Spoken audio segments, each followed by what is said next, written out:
உள்துறை அமைச்சர் அமித்ஷா பதவி விலக வேண்டும் என்று நான் சொல்லிவிட்டேனா? குதிக்கிறார்கள், ஆவேசப்படுகிறார்கள். எப்படி சொல்லலாம்? பாரதிய ஜனதா கட்சியை சார்ந்த சுப்பிரமணிய சுவாமி ஆனாவது விலகுங்கள் என்று வேண்டுகோள் விடுத்தேன்.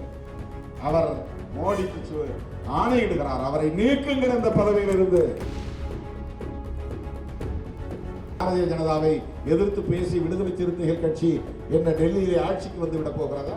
பாரதிய ஜனதாவின் வெற்றியை விடுதலை சிறுத்தைகள் கட்சி தேசிய அளவில் தடுத்து விடுமா, பாதித்து விடுமா? உள்துறை அமைச்சர் அமித்ஷா பதவி விலக வேண்டும் என்று நான் சொல்லிவிட்டேனா?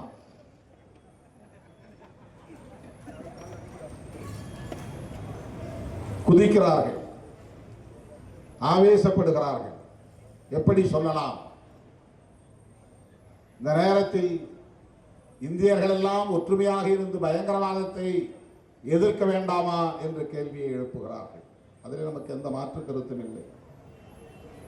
இந்த நாட்டு மக்களை பாதுகாக்க வேண்டும். இந்திய மக்கள் அனைவரும் இந்தியர் என்கிற உணர்வோடு ஒருங்கிணைந்து இயங்க வேண்டும் என்பதிலே நமக்கு துளியும் மாற்று கருத்து கிடையாது. ஆனால் நீங்கள் நாள்தோறும் செய்கிற வேலை என்ன? பாரதிய ஜனதா கட்சி, RSS உள்ளிட்ட சங்பரிவார் அமைப்புகள்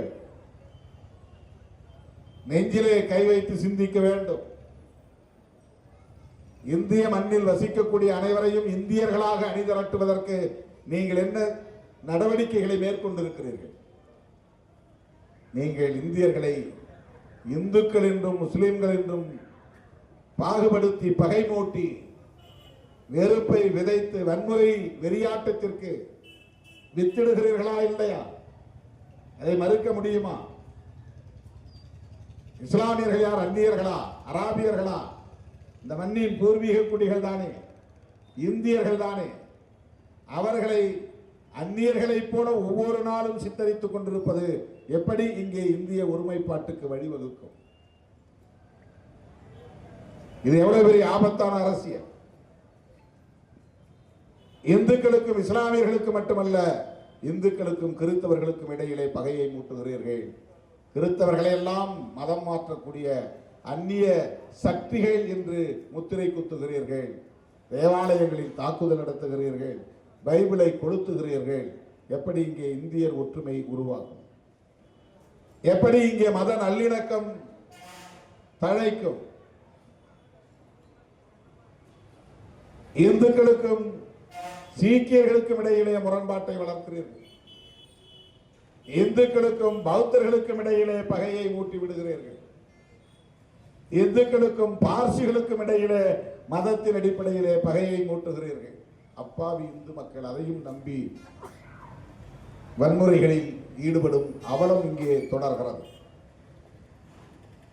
இந்துக்களாக இருந்தாலும் இஸ்லாமியர்களாக இருந்தாலும் நாம் அனைவரும் சகோதரர்களாய் வாழ வேண்டும், இந்தியர்களாய் ஒருங்கிணைந்து நிற்க வேண்டும் என்றல்லவா பிஜேபி பேசி இருக்க வேண்டும். இத்தனை ஆண்டு கால பிஜேபி அரசியல் வரலாற்றில் இந்துக்களும் இஸ்லாமியர்களும் இந்த மண்ணின் மைந்தர்கள் தான், சகோதரர்கள் தான் என்று என்றைக்காவது எந்த தலைவராவது மேடையிலே பேசியது உண்டா? சான்றுகள் உண்டா? எப்படி இஸ்லாமியர்கள் அந்நியர்களாகி விடுவார்கள்? அவர்களுக்கு எதிரான பகையை மூட்டுவதிலே நீங்கள் குறியாக இருக்கிறீர்களா இல்லையா?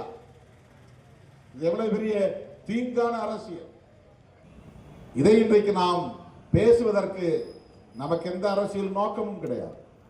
பாரதிய ஜனதாவை எதிர்த்து பேசி விடுதலை சிறுத்தைகள் கட்சி என்ன டெல்லியிலே ஆட்சிக்கு வந்து விட போகிறதா? பாரதிய ஜனதாவின் வெற்றியை விடுதலை சிறுத்தைகள் கட்சி தேசிய அளவில் தடுத்து விடுமா, பாதித்து விடுமா, பாதிக்க செய்து விடுமா? ஒன்றும் கிடையாது. எங்கள் ஆதங்கத்தை நாங்கள் வெளிப்படுத்துவோம். நீங்கள் தானே சொன்னீர்கள், ஆர்டிகிள் 370 அரசமைப்பு சட்டத்தின் உறுப்பு எண் 370 நீக்கிவிட்டால் ஜம்மு காஷ்மீரில் பயங்கரவாதம் இருக்காது என்று சொன்னது நீங்கள் தானே.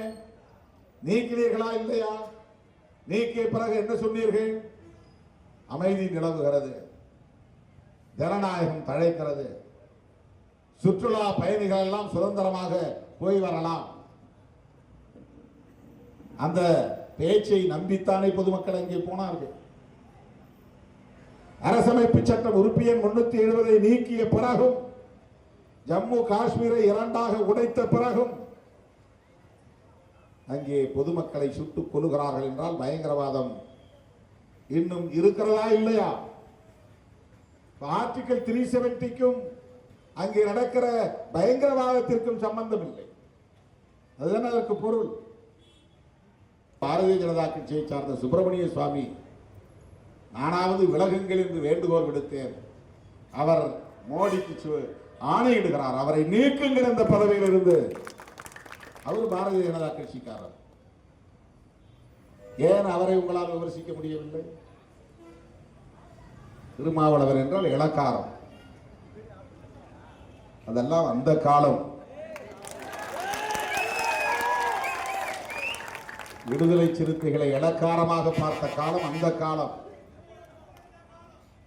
தமிழ்நாட்டின் தவிர்க்க முடியாத அரசியல் சக்தியாக இன்றைக்கு நாங்கள் பொதுமக்களின் அங்கீகாரத்தோடு தலை நிமிர்ந்து நிற்கிறோம். செய்திகளை உடனுக்குடனும் துல்லியமாகவும் தெரிந்து கொள்ள சப்ஸ்கிரைப் பண்ணுங்க.